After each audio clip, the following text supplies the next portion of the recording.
Donc bonjour tout le monde, bienvenue à notre premier cours officiel d'INF 135. Donc le but d'aujourd'hui, c'est un peu de se familiariser avec notre outil de programmation qui va être MATLAB, puis d'être capable de voir les fondements de la programmation avec cet outil-là.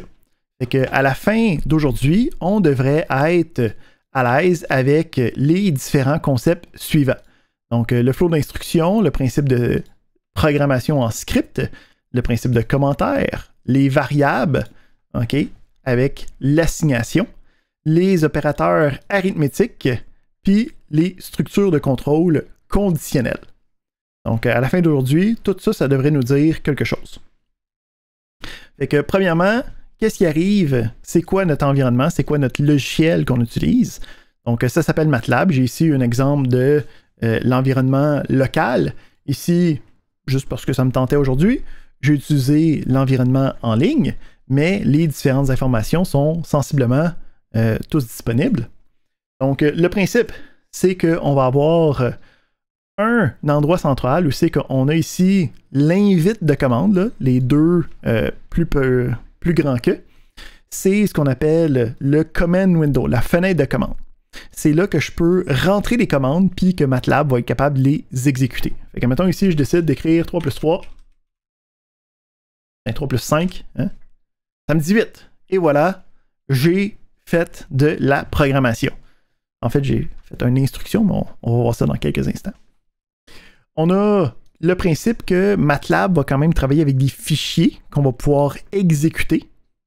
Puis, c'est un peu comme l'explorateur de Windows.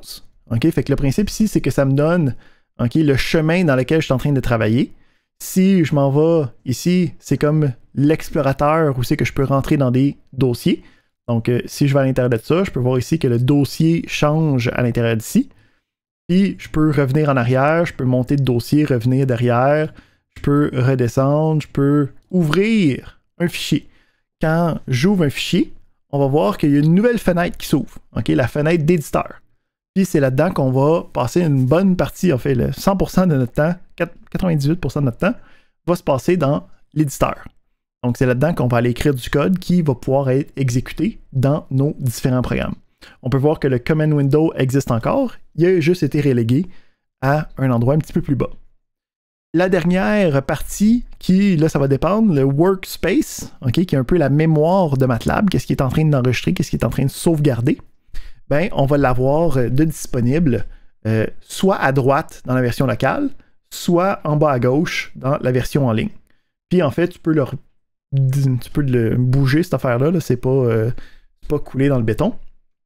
Fait que le principe, c'est que on a la fenêtre de commande, on a la possibilité d'avoir une fenêtre d'éditeur, on a le chemin du dossier courant, donc c'est comme que je suis en train de travailler, où c'est que ça va sauvegarder les choses. Puis on a le workspace qui va me permettre les différents outils, la mémoire de MATLAB. Ici, je vois un clap. Est-ce que c'est une question? C'est juste MATLAB, c'est cool.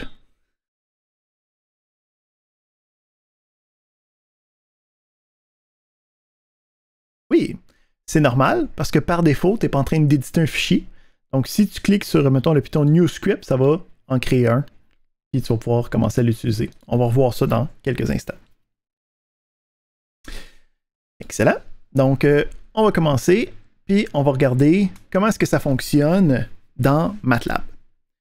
Donc, quand on travaille avec MATLAB, le principe, c'est qu'on va pouvoir envoyer ce qu'on appelle des instructions à MATLAB. Donc, dans notre fenêtre de commande, où on fait la fenêtre d'instruction, on peut écrire des instructions qui vont pouvoir être, on dit, évaluées et exécutées. Donc, c'est deux étapes individuelles là, qui se font une après l'autre. On va voir, là, en ce moment, comme on ne fait pas rien de assez complexe pour voir la différence entre les deux, là, fait qu'on peut juste dire que l'instruction va être exécutée. Fait qu'on disait que je peux faire des opérations arithmétiques, arithmétiques, des plus, des moins, des divisés, des fois. Ici, c'est pas mal ce que je prends pour acquis, là, que vous êtes capable de savoir les opérations arithmétiques de base. Là, donc, plus, moins, On sait ce que ça veut dire, mais si, mettons, je veux multiplier quelque chose, je peux utiliser l'étoile. Hein? Donc, l'étoile, ça fait une multiplication.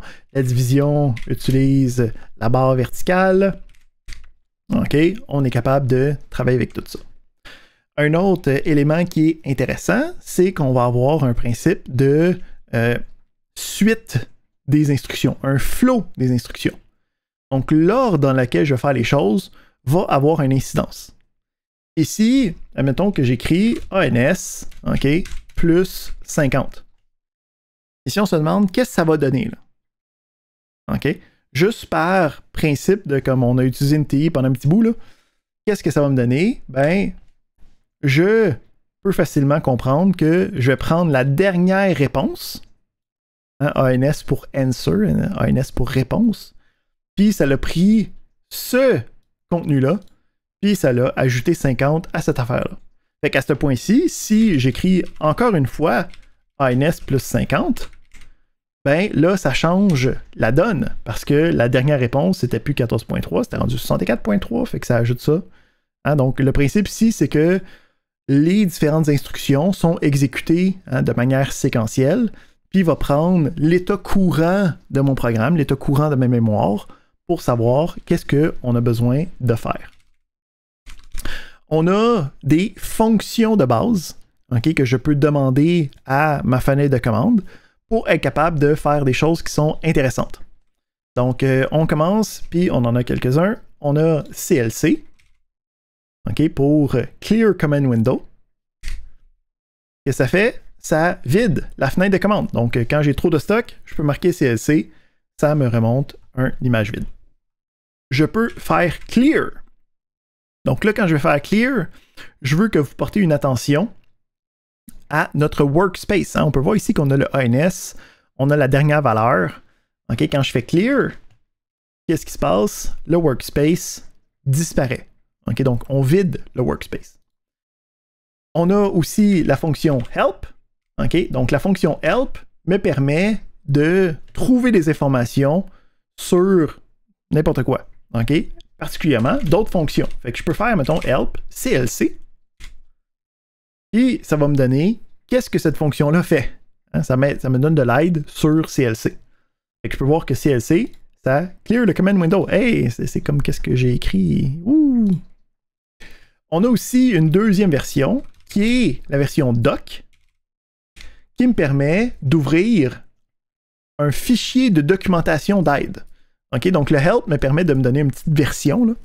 Puis le doc me permet d'ouvrir la documentation de MATLAB, documentation qui est extrêmement exhaustive. Okay? C'est une des plus grandes forces de MATLAB, c'est sa documentation. Donc en fait, si vous voulez suivre le cours d'avance, okay, tu peux aller voir les Language Fundamentals, lire toutes ces affaires-là, puis t'es bon, okay, jusqu'aux 3/4 de la session. Donc, évidemment, c'est un peu drabe d'aller lire comment toutes les choses fonctionnent, là, mais le principe, c'est que quand tu recherches des choses, quand tu es en train d'utiliser un concept, quand tu es en train d'utiliser quelque chose de nouveau, tu peux aller voir dans la documentation de la MATLAB pour aller voir une autre version, pour aller voir d'autres exemples, pour aller voir plus de connaissances, pour aller chercher plus de connaissances par rapport à ça. Autre chose. Quand on fait un autre CLC, donc on a vu que je peux faire des opérations arithmétiques. Quand je fais une opération arithmétique, je peux voir qu'il affiche le résultat. Okay? Donc, par défaut, MATLAB, quand j'y donne une instruction, il va afficher le résultat de cette évaluation-là. En fait, il va trouver la réponse. Puis, qu'est-ce qu'on peut faire? C'est quand je n'ai pas besoin d'avoir cette information-là, je peux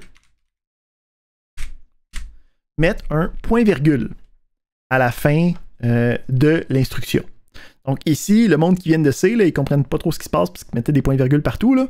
Le principe, c'est que dans MATLAB, les points-virgules sont optionnels pour dire je ne veux pas d'affichage par défaut. Okay? Donc on est capable d'écrire chacune des instructions une après l'autre. Puis si je regarde, il n'y a rien qui semble savoir passer spécifiquement. Mais si je regarde dans mon workspace, on a ici la valeur de la dernière opération, la dernière instruction qui a été sauvegardée. Donc, on est capable de quand même faire l'instruction. C'est juste qu'on n'a pas un affichage du résultat. Dernier point intéressant sur comme les caractères spéciaux et les fonctions de base, on a les 3 petits points. Donc, quand j'ai une instruction qui est extrêmement longue, pour continuer l'instruction sur une autre ligne, pour ne pas avoir comme une affaire qui s'étend longue comme mon bras, puis qu'on ne peut pas voir où c'est que ça s'en va, je peux utiliser les 3 petits points. Donc, les 3 petits points, ça dit à MATLAB, j'ai pas fini, je m'en vais peser sur Enter, mais continue l'instruction comme si de rien n'était. Fait que lui, il me permet de continuer l'instruction. Puis, quand je repèse sur Enter, là, il prend tout ça comme si c'était une longue instruction, puis il est capable de l'exécuter. Donc, on n'a pas de problème. On est capable de faire des instructions sur plusieurs lignes avec les 3 petits points. Fait qu'on est capable d'envoyer des instructions à MATLAB. On est capable de voir que MATLAB répond avec des réponses. On est capable d'utiliser cette réponse-là. Là, on va regarder, avant même de créer notre premier programme, un des principes fondamentaux qui est comment écrire des choses qui ne seront pas exécutées par l'ordinateur. Donc, on va aller voir le principe de commentaire. Donc, le principe de commentaire, c'est, ça le dit dans son nom, c'est un commentaire. Dans les programmes qu'on va écrire, on va avoir des instructions, puis on va avoir des commentaires. Donc, les instructions, c'est les choses que l'ordinateur a besoin de faire, a besoin d'exécuter, a besoin d'avancer. Les commentaires, ça va être le texte qui va être laissé par un autre être humain. OK, donc, des caractères, de l'écriture, qui ne pourra pas être exécuté par l'ordinateur. Comment est-ce que ça fonctionne, les commentaires dans MATLAB? C'est que ça commence avec le sigle de pourcentage. Fait que quand j'écris un commentaire, c'est comme si c'était rien passé. C'est comme si j'avais pesé sur Enter direct. Parce que si j'essaie de le faire sans, là, il va comme faire hey, il y a comme des choses qui sont passées, là, puis je sais pas qu'est-ce que tu voulais. Fait que il n'a pas été capable de le faire. Donc, le principe du commentaire, c'est qu'une fois que tu as écrit le pourcentage, tu peux écrire ce que tu veux, puis ça va être laissé pour un autre être humain. Ça ne sera pas considéré par MATLAB, par l'ordinateur. On a le principe qu'on peut avoir des instructions vides, ça fait juste rien faire. Fait que quand tu as un commentaire sur une ligne toute seule, c'est comme si tu avais une instruction vide. Tu peux avoir des instructions. Ici, on va montrer. Donc, si j'essaye de faire une instruction dans un commentaire, on peut voir que le workspace n'a pas changé ici parce que ça ici, c'était considéré comme étant du texte qui veut rien dire. C'est pour un autre être humain, c'est pas pour l'ordi, il va pas rien faire avec ça. Fait que le principe du commentaire me permet de laisser des informations pour un autre être humain qui va expliquer qu'est-ce qui se passe dans mon code. Pourquoi est-ce qu'on en parle même avant de faire quoi que ce soit comme programme? C'est parce que c'est tout aussi important que les instructions elles-mêmes. Donc, on va revenir là-dessus sur les normes de programmation, comment documenter notre code, mais c'est primordial de savoir comment faire des commentaires avant même de savoir comment faire des programmes. Les commentaires, on peut les avoir sur la même ligne qu'une instruction. Donc, l'instruction est quand même exécutée. Puis, dès qu'il y a le pourcentage, le restant de la ligne est considéré comme étant un commentaire. Donc, si on commence à agencer nos choses ensemble, on va faire clear, CLC. Fait que ici, si je fais 4 plus 8, point virgule, je suis capable de trouver mon pourcentage. Et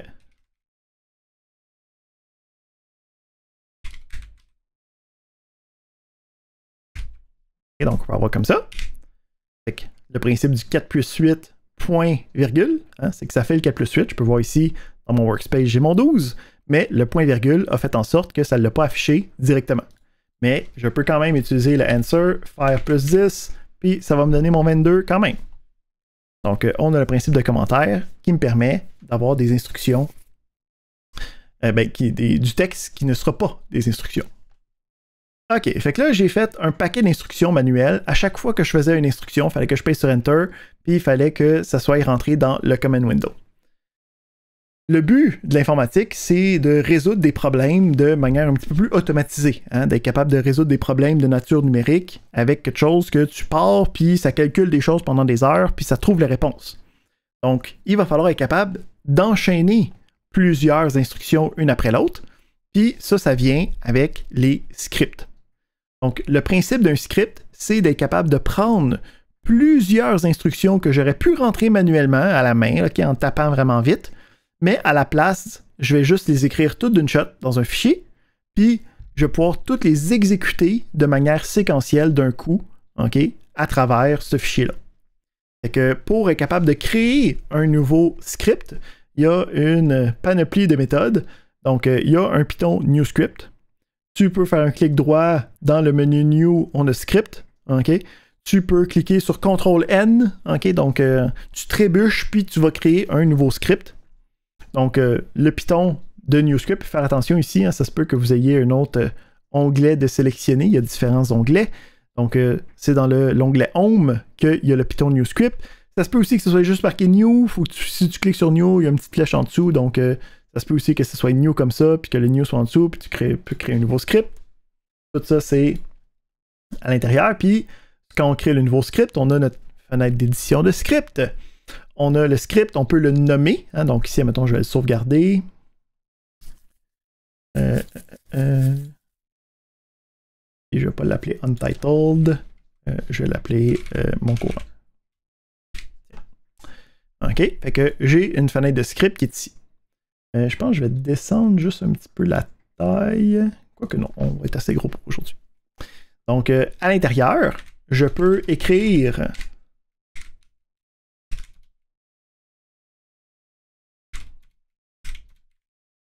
différentes instructions. Puis, pour être capable de travailler avec ça, je vais devoir exécuter le contenu de ce script-là. Pour exécuter le contenu du script, quand on est dans notre fenêtre d'éditeur, parce qu'on a notre éditeur d'ouvert, on peut cliquer sur le gros piton vert Run. Puis ça ici, ça va exécuter le script dans la fenêtre de commande. Fait qu'on peut voir ici que ça l'exécute le nom du script que moi j'y ai donné. On peut voir ici que ça l'a exécuté les 3 instructions que j'avais déjà à l'intérieur. Puis ça l'a arrêté par la suite. Donc on peut voir ici que quand ça me redonne les doubles plus grands que, c'est l'invite de commande. Ça me dit que je suis prêt à recevoir d'autres instructions. Ici en passant, si je ne veux pas avoir toutes ces informations-là, je peux avoir ici des points-virgules, puis ça me permet de juste avoir le résultat final pour être capable de travailler avec. Donc les scripts sont dans des fichiers, puis ça c'est comme des fichiers texte en fait. Ça veut dire que tu peux les ouvrir avec n'importe quoi, tu peux les envoyer dans un courriel, il n'y a rien de spécial, mais ça a l'extension .m pour MATLAB, pour être capable de se différencier avec d'autres types de fichiers. Mais c'est des fichiers texte derrière, là. Tu peux les ouvrir sur un ordinateur qui n'a pas MATLAB, c'est pas un problème. Qu'est-ce qu'il y a d'autre à dire? Exécute l'instruction, donc on pourrait ici avoir des commentaires. Et avec ça, on a un programme qui s'exécute, qui fait des choses. Bon, là, d'être capable de juste avoir... oui, j'ai une question.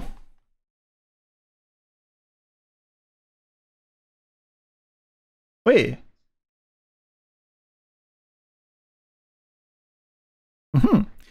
Quand c'est en jaune, c'est des...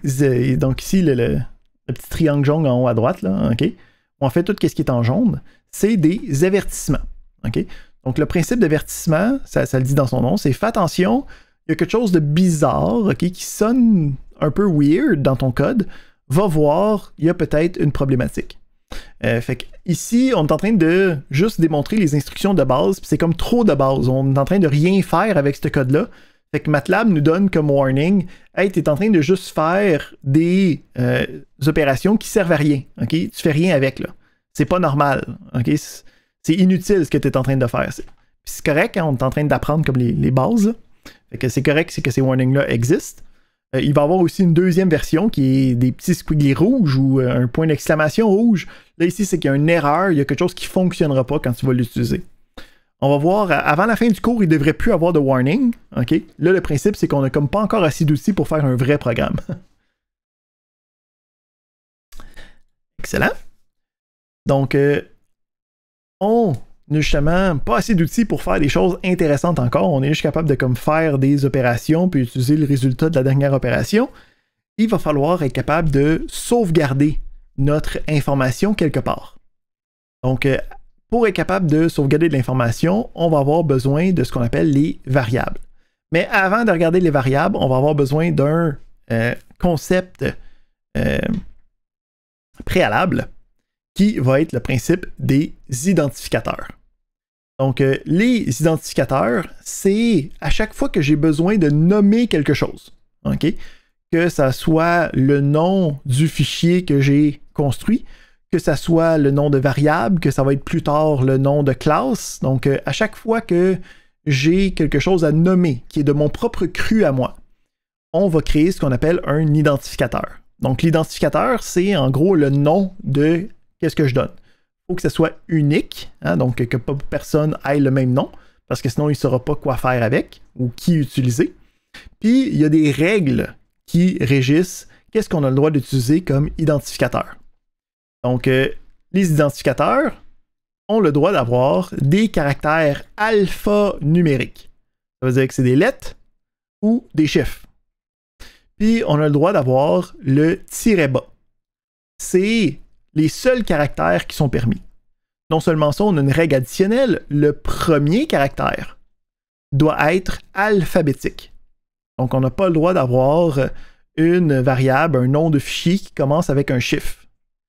Autre chose qu'on n'a pas le droit d'avoir, c'est des espaces. Okay? Fait que fais attention, si, mettons, ton nom de fichier, tu n'as pas le droit de mettre d'espace à l'intérieur. Le nom de ta variable, tu n'as pas le droit de mettre de tiret. Tu n'as pas le droit de mettre de points. Okay? On veut aussi, quand on parle de alphanumérique, essayer de garder des caractères sans accent. Okay? Parce que sinon, ça peut causer des problèmes dépendamment de sur quelle machine tu es en train d'utiliser. Si tu partages le fichier à quelqu'un d'autre. Donc, essayez de garder juste des lettres, des chiffres, pas d'accent. Le tiret bas, le premier caractère doit être alphabétique. Autre considération à avoir, les majuscules puis les minuscules, c'est des caractères différents. Donc, si tu utilises le A majuscule puis le A minuscule, ça ne va pas donner le même nombre de variables ou le même nombre de fichiers. Ça va être des identificateurs qui sont différents. Donc, faire attention à la capitalisation de vos identificateurs. OK, fait qu'on a le principe d'être capable de créer des noms de patentes. OK? Donc, on va vouloir utiliser ça pour sauvegarder des informations. Donc, on va avoir le principe de variable. Donc, ça le dit dans son nom, une variable, que ça fait? Ça varie. Puis, quand on a une variable, ça va être une combinaison de 3 éléments différents. Donc, il va avoir un identificateur, hein, qu'on connaît déjà c'est quoi, c'est le nom de qu'est-ce qu'on veut nommer, OK? Il va avoir un espace mémoire réservé, hein, donc un espace mémoire dans le workspace qui va être réservé pour ça.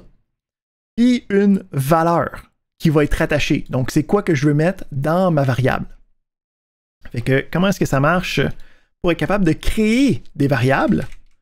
On va utiliser notre première instruction qui n'est pas juste une opération arithmétique, qui va être une assignation. Donc, le principe de l'assignation, c'est de dire je veux mettre quelque chose dans une variable. Fait que comment est-ce que ça fonctionne?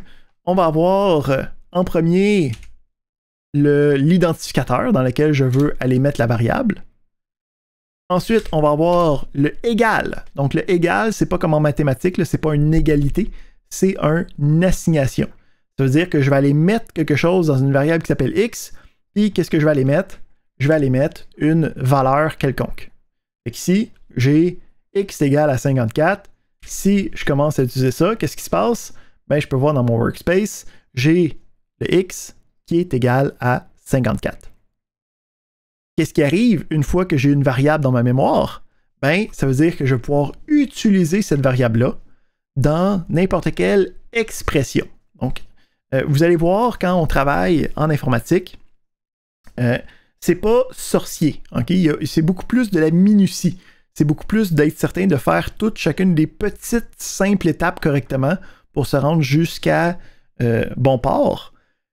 Mais le principe, c'est que les informaticiens, okay, ils veulent pas que le monde sache que c'est si facile que ça l'informatique, puis que ça prend juste de la rigueur. Ils veulent que personne comprenne qu'est-ce qu'ils fassent. Fait qu'ils utilisent un vocabulaire spécifique au domaine. Donc, c'est quoi la meilleure manière de garder ta job? C'est d'être certain que le monde autour de toi ne comprenne pas ce que tu fais.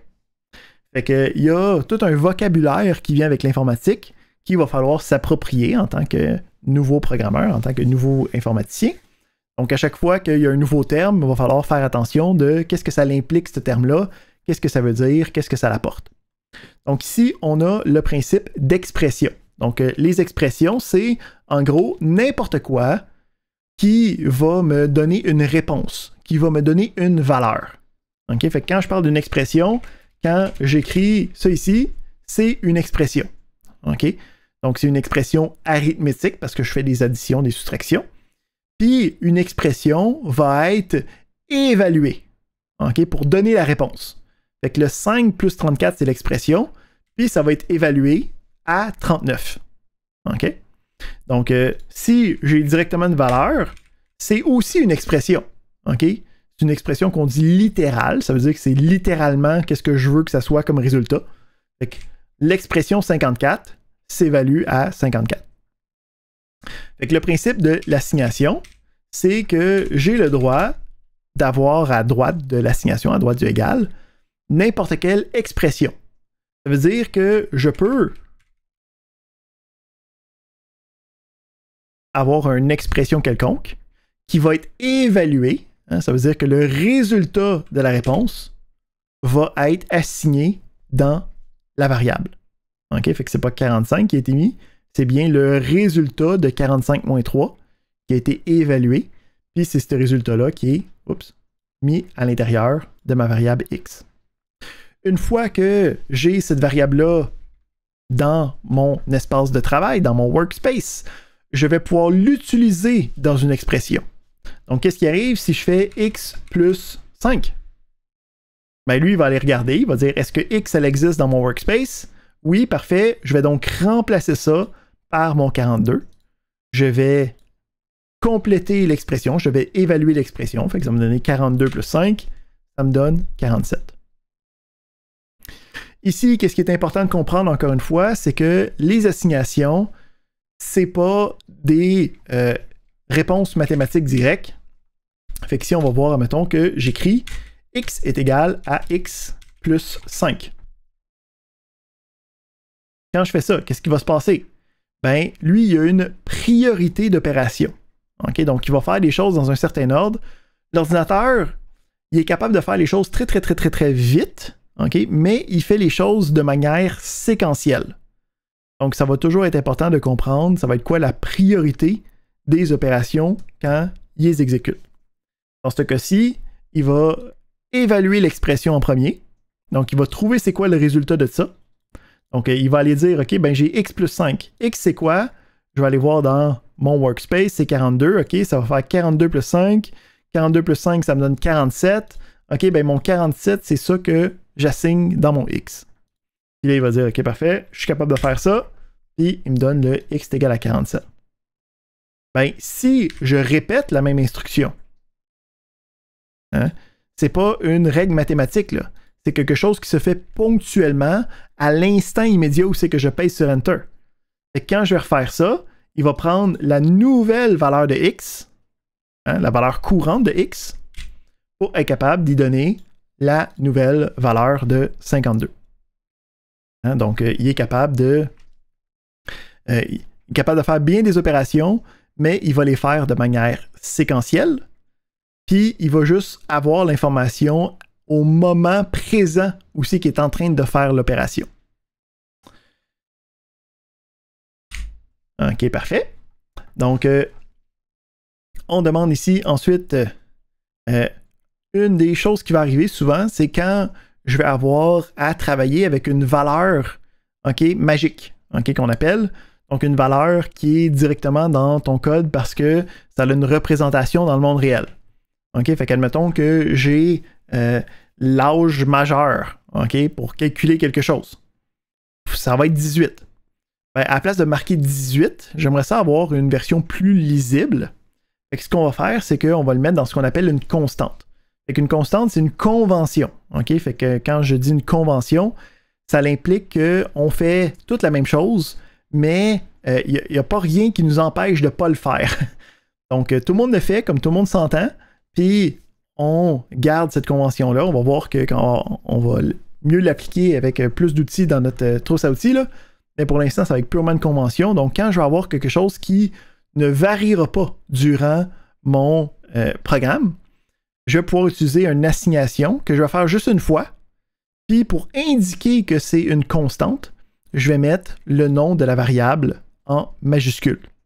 Okay? Puis à partir de là, c'est à moi de garder le principe que je ne vais pas modifier cette variable-là parce que, par convention, j'ai dit que c'était une constante.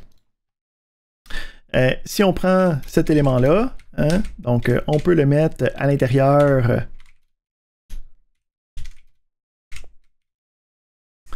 d'un programme quelconque. Fait que ici, j'ai une première assignation. J'ai mis un point-virgule pour ne pas voir le résultat. Puis après ça, j'ai, mettons, z.10.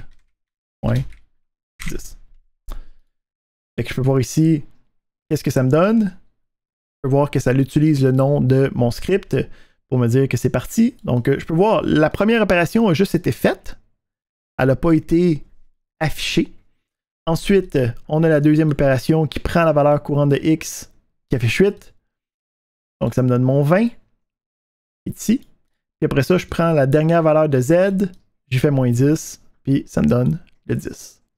Donc, on est capable ici de représenter différentes opérations dans notre projet. Parfait.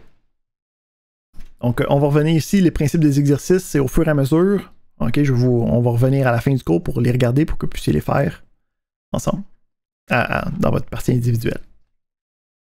On a, quand on travaille en informatique, différents types de données. Ah oui, on a une question de Michael. Oui.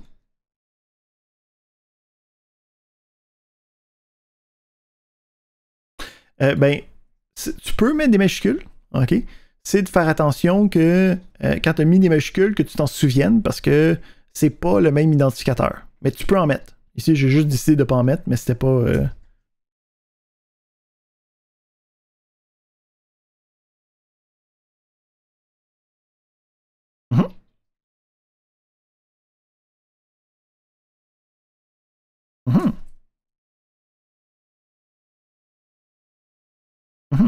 Attention, si tu as mis un espace, ça c'est dramatique par exemple. OK. Au pire, on regardera tantôt après pour voir qu'est-ce qui se passe avec ça. Excellent. Donc, on a différents types de données qui existent dans nos programmes.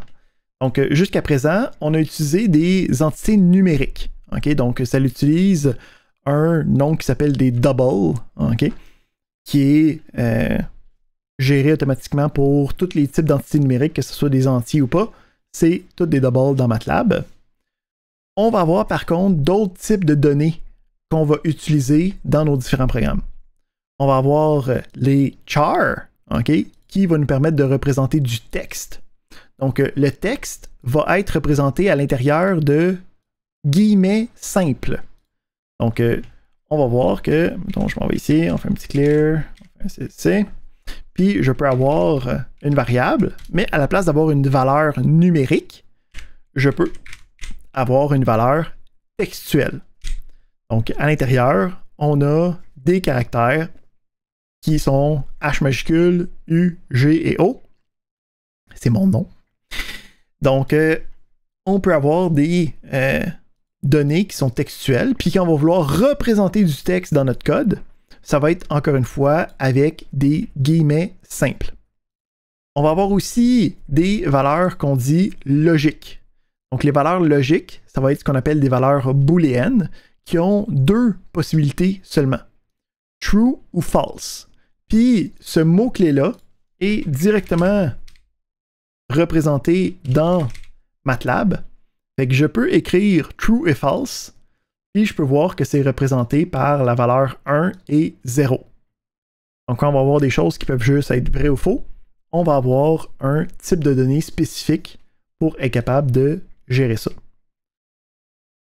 Donc, on a les entités numériques, c'est des nombres. Ça, il n'y a pas rien de spécial. C'est juste qu'il faut se rappeler que c'est des doubles.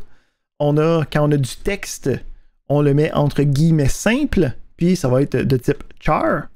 Puis on a le mot true et le mot false, qui sont des entités logiques qui représentent vrai ou faux, puis qui sont représentés par les nombres 0 et 1. OK. Fait que là, on est capable de faire des instructions, on est capable de sauvegarder des informations à l'intérieur de nos instructions, mais il va falloir commencer à travailler avec le principe d'interactivité avec l'utilisateur. Hein? Donc, le principe d'un programme, c'est d'être capable de régler des problèmes qui ont des informations réelles. Fait qu'il va falloir être capable d'aller chercher ces informations réelles-là, les traiter, puis être capable d'afficher la réponse d'une manière qui est plus conviviale que juste marquer ANS égale. Fait qu'on va aller regarder le principe de saisie qui va me permettre de prendre l'information de moi, okay, en tant qu'utilisateur, puis de l'insérer dans mon programme. Puis après ça, on va regarder comment faire afficher ces informations-là d'une manière un petit peu plus belle. Fait qu'on va commencer avec le principe de saisie. Donc, le principe de saisie va se faire avec une fonction. Donc, comment est-ce que ça va marcher? C'est qu'on veut avoir une variable, OK? Puis, on veut que cette variable-là ait une information qui va être insérée à l'exécution du programme. Fait que le principe ici, mettons, je veux avoir x est égal à quelque chose. Puis là, je veux que z est égal à x fois 2. Puis là, j'aimerais ça qu'on affiche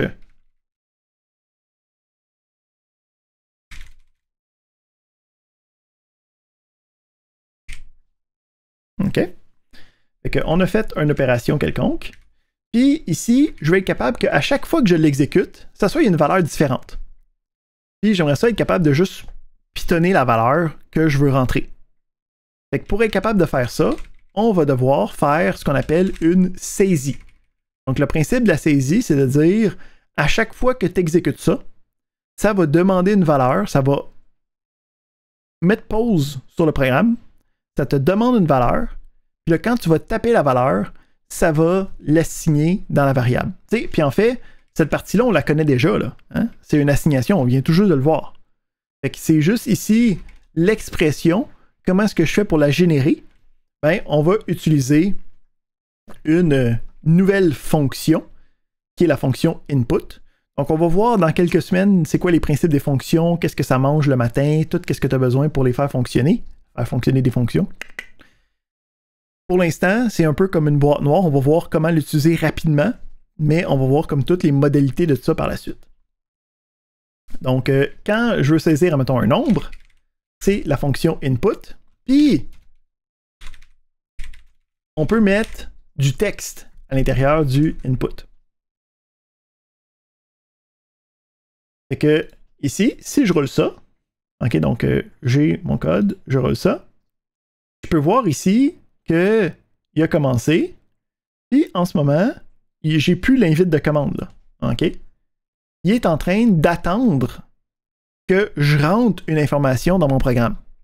Puis on peut voir ici que le texte que j'ai rentré ici a été répercuté sur mon programme, c'est comme l'affichage de mon programme. Fait que là, il est en train d'attendre que je rentre quelque chose puis que je paye sur Enter. Puis, une fois que j'ai rentré ça sur Enter, là, lui a pu continuer le restant du programme. OK, donc là, si, mettons, j'affiche le résultat de ça, je marque 23, je peux voir ici, quand j'ai pas mis le point virgule, que notre Z était à 46. Fait qu'on peut voir ici le résultat, OK, de notre programme qui a fonctionné. Là, par exemple, on a réussi à rentrer de l'information numérique. Si j'ai besoin de rentrer de l'information qui est de type textuel, okay, il va falloir que je rajoute une option OK, à ma fonction. Donc, on peut voir ici que qu'est-ce qu'on peut faire pour avoir du texte à la place. Souvenez-vous de ça pour les exercices. Mais le principe, c'est que souvent, on va juste avoir besoin de valeurs numériques.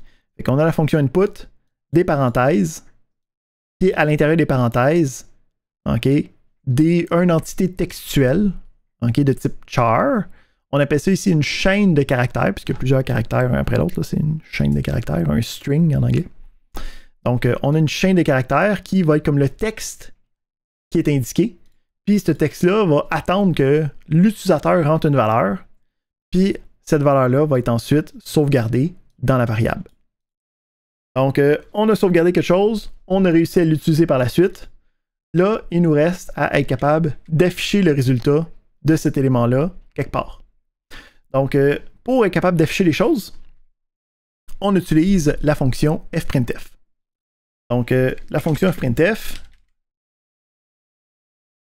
marche sensiblement comme le input. Okay, donc, tu as le nom de la fonction, tu as les parenthèses, c'est juste qu'à la place d'être input, c'est fprintf.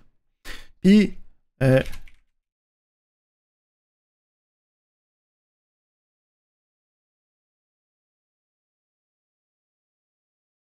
quand tu l'exécutes, qu'est-ce que ça fait? Ben, hey, le texte que j'ai écrit ici, il apparaît dans l'affichage de mon programme.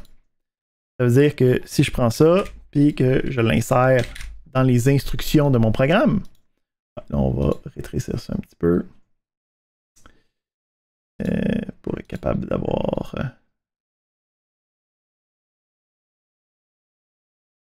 un petit peu plus. Et voilà. Donc, quand on a ça, puis qu'on exécute ça,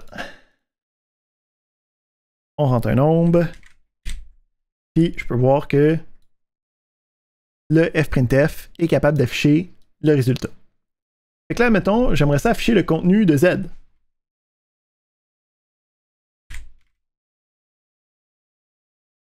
Hein? Je vais afficher Z. Ça me demande un nombre, je rentre le nombre, puis ben, là, le problème, c'est que ça l'a littéralement marqué Z. Donc ici, il faut faire attention, quand on travaille avec le fprintf, ce que je mets à l'intérieur des guillemets, habituellement, ça va être juste imprimé de manière littérale. Ça va exactement écrire qu'est-ce que moi j'ai mis à l'intérieur. Fait qu'on a ce principe-là derrière qui va... on a une autre fonctionnalité de fprintf qui va nous permettre de faire afficher pas juste du texte. Donc, le principe de fprintf, c'est qu'on va être capable d'avoir ce qu'on appelle des opérateurs de formatage.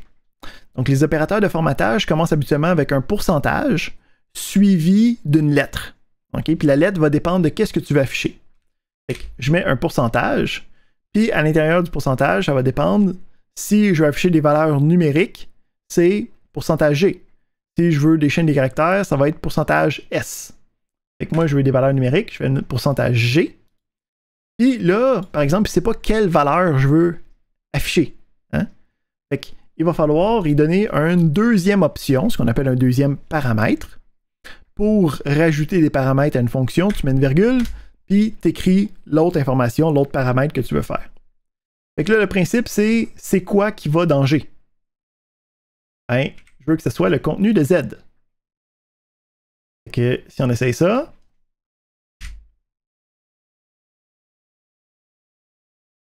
on rentre un nombre. Je peux voir ici, ça m'a dit le contenu, c'est 46. OK? En passant ici, le workspace, il prend un petit temps avant de comme revenir à la bonne valeur. Là. C'est pas. Faut faire attention dans la version en ligne. Dans la version locale, il le fait instantanément. Mettons que je fais Z, là, juste pour voir. Ouais, c'est ça. On peut voir que dans Z, là, il y a bien 46 en ce moment. Là. Ici, il est juste un petit peu en retard sur qu'est-ce qui se passe. Donc, on a vu qu'on peut prendre les informations que j'ai créées dans mon programme, puis je suis capable de les afficher. Qu'est-ce qui est intéressant ici, c'est que le paramètre, je peux avoir n'importe quelle expression. Oh, ce mot-là revient, expression, on l'a vu tantôt. Là. Donc, expression, c'est n'importe quoi qui va me donner une valeur. Ça veut dire qu'à la place d'afficher Z, j'aurais pu avoir 32 plus 23. OK, fait que là, ça va se foutre un peu de qu'est-ce que j'écris. Hein? Mais le principe, c'est que ça va avoir pris le résultat de ça, et c'est ça que ça va afficher. Hein? Même principe si je fais, mettons, Z plus 10. On fait un petit clear.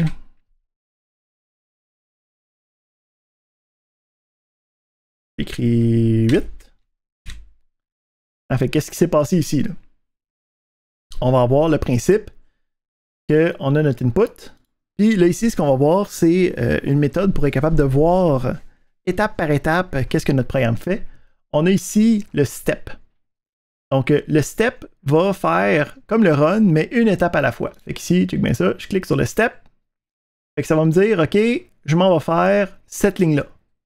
OK? Fait que là, je clique sur le step. Puis, ça fait cette ligne-là. Là, c'est en train d'attendre mon code. Ben, mon expression. Fait que, mettons, je mets 8 comme tantôt. Puis, là, ce que je peux voir, c'est je suis rendu à cette ligne-là, puis je peux voir le résultat en temps réel. Je peux voir ici que mon X il est rendu à 8. Fait que si je fais step, je vais pouvoir voir le résultat de cette opération-là, de cette instruction-là. Et quoi que ça fait, cette instruction-là, ça change Z, puis ça met X fois 2 dedans. Hein, X fois 2, c'est quoi? Ben, X, c'est 8. 8 fois 2, ça me donne 16. Puis, je mets ça dans Z. Fait que je peux voir ici que ça me met dans Z. Ensuite, on a le fprintf. Quand je fais le step de ça, je peux voir que j'ai le contenu. Puis après ça, lui a terminé un dernier step, puis ça me sort du programme parce que j'ai comme terminé. Fait qu'on va voir, on va le réutiliser souvent ici, là, le step qui me permet de comme voir chacune des étapes, voir qu'est-ce qui se passe. Fait qu'on est capable de voir des choses. Fait que on peut aussi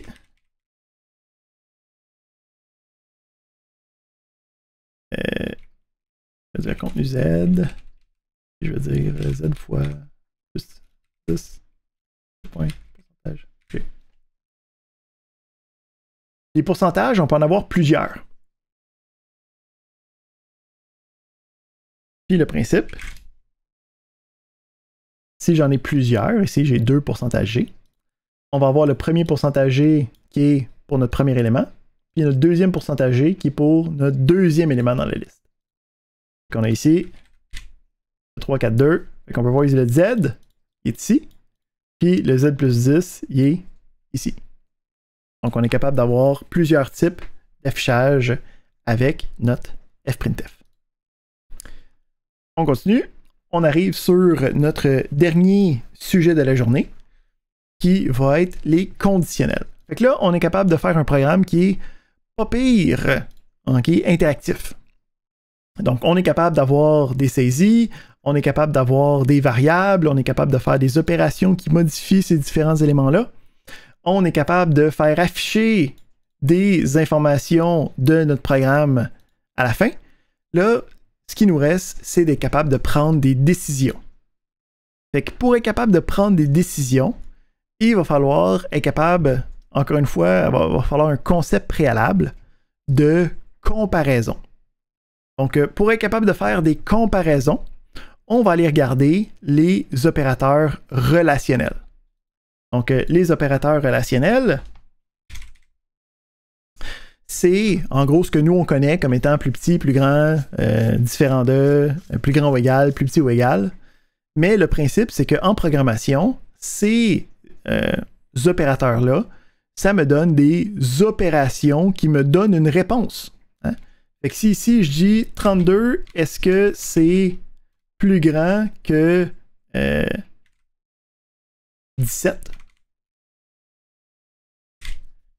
Ben, qu'est-ce que ça me donne comme réponse?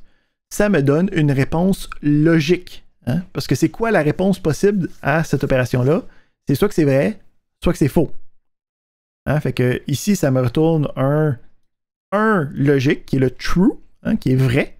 Donc, cette comparaison-là est vraie. Si je dis 32, est-ce que c'est plus grand que 32? Ben, ça va me dire, ça, c'est faux. Pourquoi est-ce que c'est faux? Ben, parce que ici, c'est pas plus grand ou égal. Hein? Fait que c'est pas plus grand. C'est pas strictement plus grand. Fait que c'est faux. Les opérateurs qu'on peut utiliser. Donc, on a le plus petit, on a le plus grand. Pas trop sorcier. On a le plus petit ou égal, plus grand ou égal. Encore une fois, pas trop sorcier. On peut facilement voir pourquoi est-ce qu'on utilise ça. Là, par exemple, il y en a deux autres qu'il faut s'attarder un petit peu plus dessus. Donc, le premier, ça va être l'égalité. Quand je veux regarder, est-ce que quelque chose est égal à quelque chose d'autre? La première idée, ce serait, je peux utiliser le égal. Hein? Mais là, la problématique, c'est qu'on a déjà utilisé le égal pour quelque chose, pour l'assignation. Fait que je ne peux pas le réutiliser pour une comparaison d'égalité. Fait que les informaticiens, quand ils sont pognés de même, puis il y a des problèmes où c'est que dans la syntaxe, okay, dans la manière de faire le langage, il y a comme une ambiguïté. Ce qu'on va faire, c'est qu'on va dédoubler le sigle. Fait que quand je fais, mettons, x est égal à 5, c'est une assignation. Mais si je fais 7 égale 43, ben ça va être une comparaison. OK? Est-ce que 7 est égal à 43? Puis ça va être le même principe si j'ai maintenant mon x qui est égal à 5, ben je peux maintenant dire est-ce que c'est égal à 8? Puis ça ne sera pas égal à 8. Hein, parce que on l'a mis à 5. C'est pas 8. 8, c'est pas 5. Donc on a l'égalité, qui est le double égal. Mais on en a un dernier, qui est l'inverse de l'égalité. Le différent de. Hein, fait que le différent de, il faut utiliser le tilde. OK? Fait que un de vos travails de ce soir, là, ça va être de trouver où c'est qu'on utilise le tilde sur notre clavier. Donc, si vous ne le savez pas, vous avez le clavier visuel de Windows, là, okay, qui va vous permettre de regarder c'est quoi les différentes touches. Ou si vous ne le trouvez pas, tantôt, vous m'appellerez dans les salles individuelles pour qu'on puisse regarder ça ensemble. Fait qu'on a le tilde égal qui permet de trouver le différent de. Fait que si je dis est-ce que x c'est différent de 10? Ah, on a dit que 10, x était 5. Là. Hein? Fait que est-ce que c'est différent de 10? Ben oui, c'est différent de 10 parce que c'est 5. Donc, on a des comparaisons qui me donnent des valeurs vraies ou fausses. Okay? Donc, on appelle ça des opérateurs relationnels et on est capable d'avoir différentes relations à partir de là.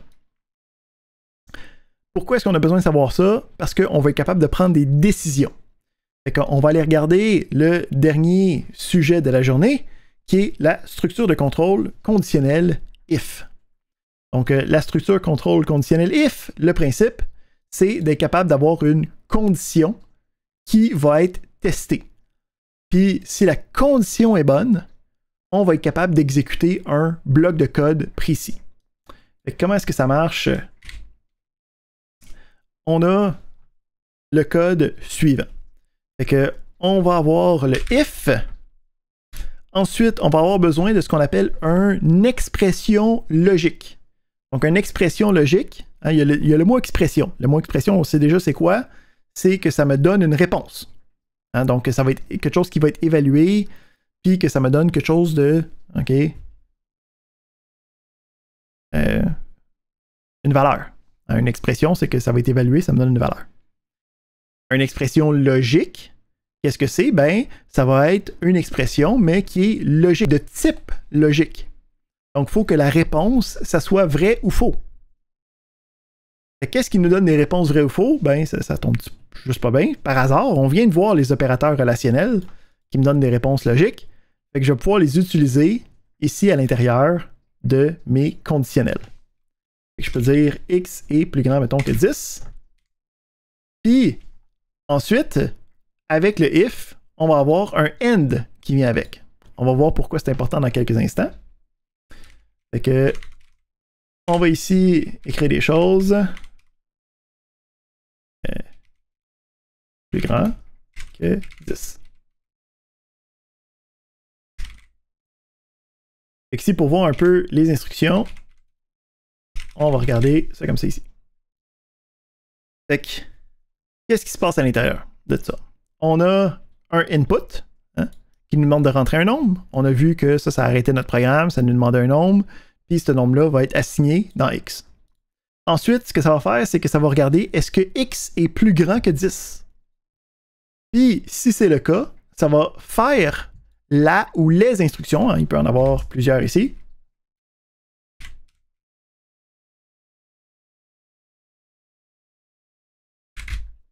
qui sont à l'intérieur de la conditionnelle. Donc, une fois que tout ça c'est fini, il va écrire fin du programme. Fait qu'on va regarder ici qu'est-ce que ça donne en action, cette affaire-là.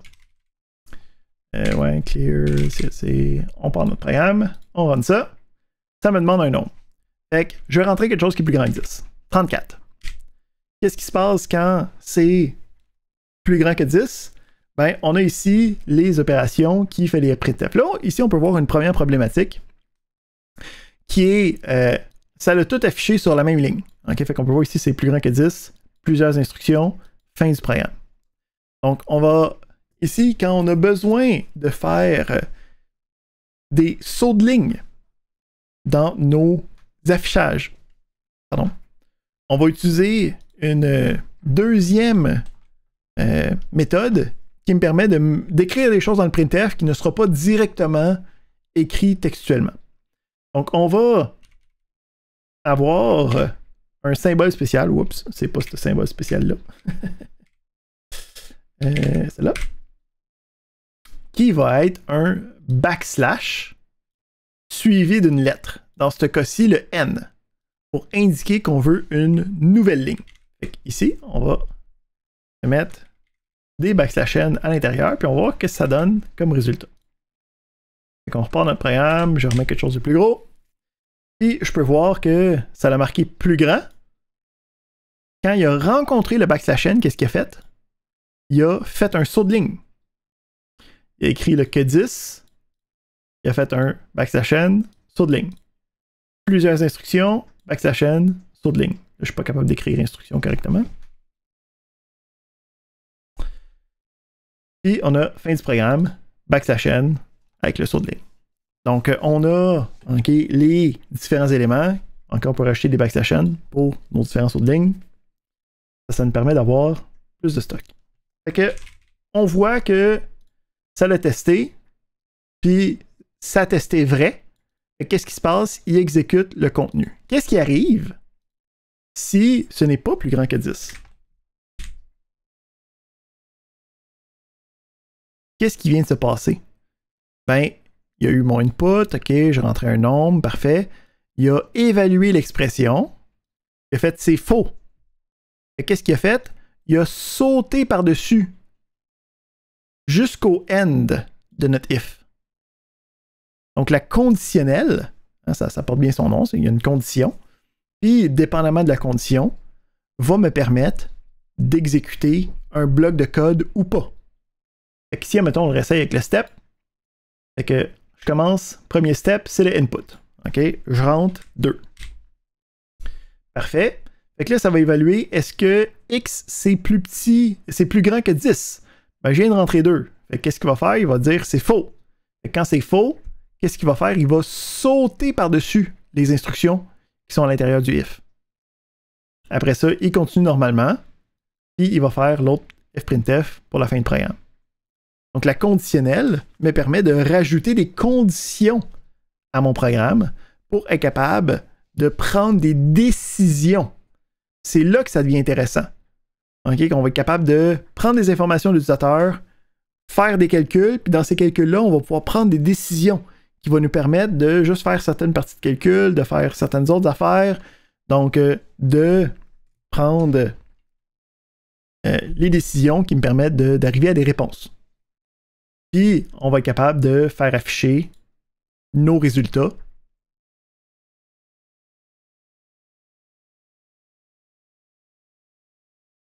avec nos affichages.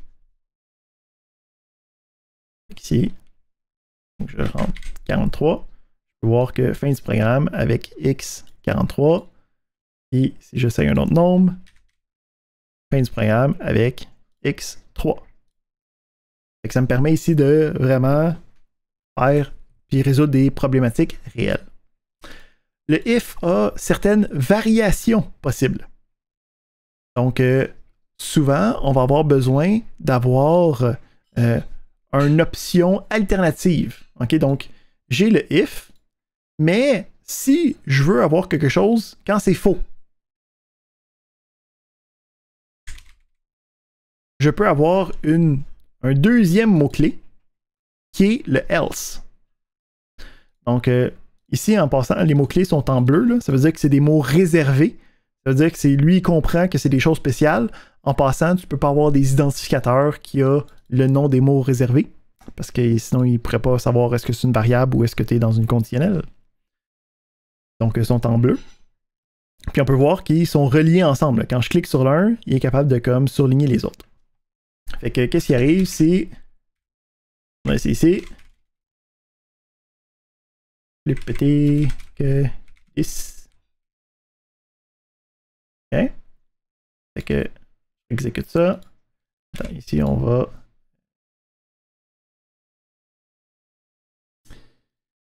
mettre 2. Puis je vais avoir ici le plus petit que 10 qui a été exécuté. Donc, on avait notre if. Il a sauté par-dessus celui-là. Puis il a été faire qu'est-ce qui était dans le else.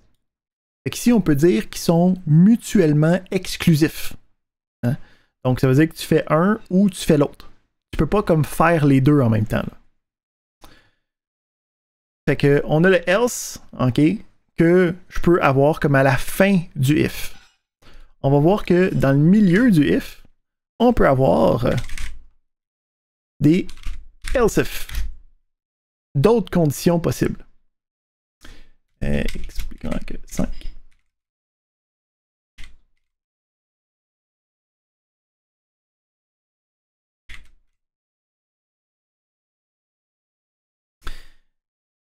Ici, ce qu'on va faire, c'est qu'on va clear ça, puis on va se faire ça en step pour voir qu'est-ce qui se passe à chacune des étapes. Quand on a notre step, ça nous demande de input. Fait qu'on va écrire 7 ici. Fait que ça va commencer, ça va dire est-ce que x c'est plus grand que 10? Fait que le principe ici, c'est que ça reste séquentiel. Hein? Donc ça va commencer, puis ça va regarder la première condition, est-ce qu'elle est bonne ou pas? Dans ce cas-là, hein, est-ce que 7 c'est plus grand que 10? Non, ce n'est pas plus grand que 10, donc ça c'est faux. Fait qu'il n'ira pas faire ces instructions-là. Qu'est-ce qu'il va aller faire? Il va sauter par-dessus, puis il va aller tester le prochain dans la liste. Ici, il va aller tester le deuxième. Est-ce que x est plus grand que 5? Dans ce cas-là, 7, c'est plus grand que 5. Qu'est-ce qui va se passer? Il va aller faire les instructions de ce bloc conditionnel-là. Puis une fois qu'il a fini de faire les instructions de ce bloc conditionnel-là, il va sauter à la fin de la conditionnelle. Hein, parce que chacun de ces blocs-là sont exclusifs. Il en fait un de la gang. Le premier qui marche. Fait qu'il essaye celui-là. Si ça marche pas, il essaye celui-là. Puis si ça marche pas, ben là, il va aller faire le else à l'intérieur.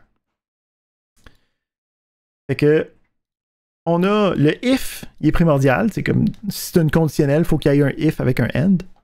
On peut avoir un else à la fin. Puis on peut avoir une panoplie de else if. Donc les else if sont dans le milieu. Et tu peux en avoir autant que tu veux. OK? Le principe, c'est qu'il va les essayer toutes un après l'autre. Puis le else, OK, il est facultatif aussi, là. OK? Je pourrais avoir ici juste cette affaire-là qui me permet de rentrer un nombre. Si je rentre 4, je peux voir qu'il voit le dernier. Et si on l'essaye de nouveau avec juste une petite valeur, ben il fait juste, il n'y en a aucun qui fonctionne. Fait qu'il fait juste sauter par-dessus tout. Puis il fait juste afficher le code après la conditionnelle. Hein? Donc c'est important de comprendre que une fois qu'il a fait la conditionnelle, il continue normalement l'exécution de chacune des instructions. Toujours comprendre que c'est séquentiel, l'exécution de notre programme. On a une dernière structure qui est pour un cas particulier. Donc ici, attends, je sais pas si là dedans.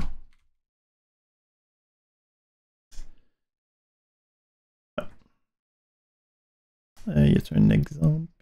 Non. Donc, on a un exemple spécifique qui ressemble à ça.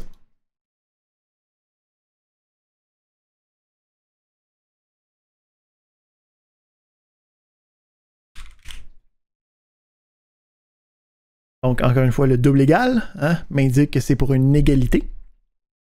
Donc, dans ce cas-là, où c'est que je compare toujours la même variable, puis je compare avec des égalités pour toutes les conditions.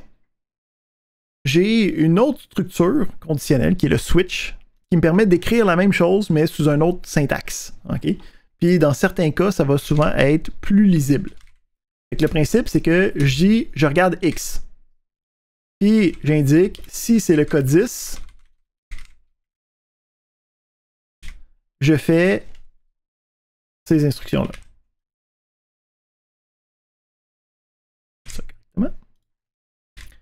Si c'est le cas 5, je fais cette instruction-là. Et si j'ai le cas 3, je fais cette instruction-là. Donc ici, les deux sont équivalents, okay, au niveau fonctionnel. Donc le switch, c'est juste une autre manière d'écrire un certain if. Donc si tu apprends juste les if, t'es correct. Okay? Mais le principe, c'est que le switch peut être utilisé pour augmenter la lisibilité. On va revenir là-dessus la semaine prochaine, mais on va commencer tout de suite à en parler. Quand on écrit nos différents programmes, il va y avoir ce qu'on appelle des normes de programmation. Ça veut dire qu'il ne faut pas seulement que le programme soit fonctionnel, il faut qu'il soit présentable à un autre être humain. Fait qu'on va avoir certaines règles, okay, qu'il va falloir suivre quand on va écrire nos programmes, qui va dicter qu'est-ce qui est bien ou qu'est-ce qui n'est pas bien pour augmenter la lisibilité de nos programmes. Si vous voulez jeter un coup d'œil sur le site de cours, on a un document des normes de programmation qui indique les différentes règles à suivre pour être capable de avoir ici toutes les normes de présentation qui sont couvertes. Donc, on va en revenir un petit peu plus tard, mais c'est tout de suite commencer à penser à ce principe-là. Donc, moi ici, j'ai utilisé X là, parce que je suis juste en train de le montrer, il n'y a pas de principe, mais on voudrait, mettons, avoir des nombres variables qui sont significatifs. OK? On va vouloir ici aérer les informations de notre programme. On va vouloir être capable d'avoir des commentaires qui indiquent qu'est-ce qu'on est en train de faire dans notre programme. Fait que ça va être des choses qu'on va voir au fur et à mesure. Okay? Vous allez voir dans les exemples que je vous donne, c'est toujours appliqué. Fait que vous pouvez vous baser là-dessus pour être capable de savoir qu'est-ce qu'il y a à faire. Parfait. Fait que ça, c'est notre partie de cours magistrale. Comme je vous ai dit, ce n'est pas la fin, ce n'est que le début pour vous. Donc, si vous regardez à l'intérieur du cours d'aujourd'hui, il y a des exercices pour chacune des sections. Fait que le principe, c'est que en ayant seulement les informations de la section, vous devriez être capable de faire un petit script qui répond aux différentes questions. Fait qu'ici, mettons, si on fait le premier ensemble, je te demande d'écrire un script qui calcule un salaire hebdomadaire à partir d'un nombre d'heures travaillées puis un salaire horaire. On affiche le salaire brut ainsi que le salaire net après 15% de taxes. Fait que on peut partir un nouveau script, OK? On peut y donner un bon nom. Fait qu'on va l'appeler pour un exercice 1. On peut voir ici que j'utilise les normes d'identificateur. J'ai le droit de lettres, de chiffres et de tirets bas. Il faut que le premier caractère soit une lettre alphabétique. Et à partir de là, on veut écrire ça. Donc, on va calculer le salaire horaire. Puis là, en ce moment, on n'a pas d'assignation, on n'a pas de variable, on n'a pas rien. On est juste capable d'écrire des choses. Fait que on peut très bien juste le faire manuellement. hein, puis juste avoir des opérations mathématiques. Fait que, mettons, ici, j'ai travaillé 32 heures la semaine passée, puis j'ai travaillé à, je sais pas moi, 23,47 $. Donc ça me donne un salaire brut. Puis là, moi, je vais être capable de trouver cette valeur-là moins 15% de taxes. OK? Fait que, admettons, je préfère ANS moins ANS fois 0,15. Fait que si j'exécute ça, ça me donne mon résultat, OK, qui est mon salaire net. Une fois que j'ai réussi l'exercice, OK, ou pour les exercices du cours, là, si vous essayez pendant 5-10 minutes, puis vous ne voyez pas trop comment le faire, vous avez sur le site du cours les différents exercices qui sont disponibles. Et ici, on s'en va voir là-dedans. Et mettons qu'on regarde les exercices. OK. On peut voir ici le premier qui est juste le salaire hebdomadaire. Puis on peut voir le résultat de qu'est-ce qu'on avait à faire. Encore une fois, avec les normes de présentation, des commentaires qui indiquent tout ce qu'on est supposé de faire à l'intérieur de notre programme. Donc, le but d'aujourd'hui, c'est pour le restant de la période. OK? Installez-vous MATLAB. OK? Donc, soit la version en ligne, soit la version locale. Essayez les différents exercices. Si vous êtes pogné après 5-10 minutes, vous pouvez regarder les solutions. Si vous ne comprenez pas les solutions, vous pouvez m'appeler. Puis, une fois que vous avez complété les exercices, ben, c'est pas mal qu'est-ce qu'il fallait faire pour aujourd'hui. On va voir à notre première période de laboratoire comment traiter avec les différents exercices, mais on garde ça pour notre première période de laboratoire. Aujourd'hui, on va juste faire les exercices de la journée.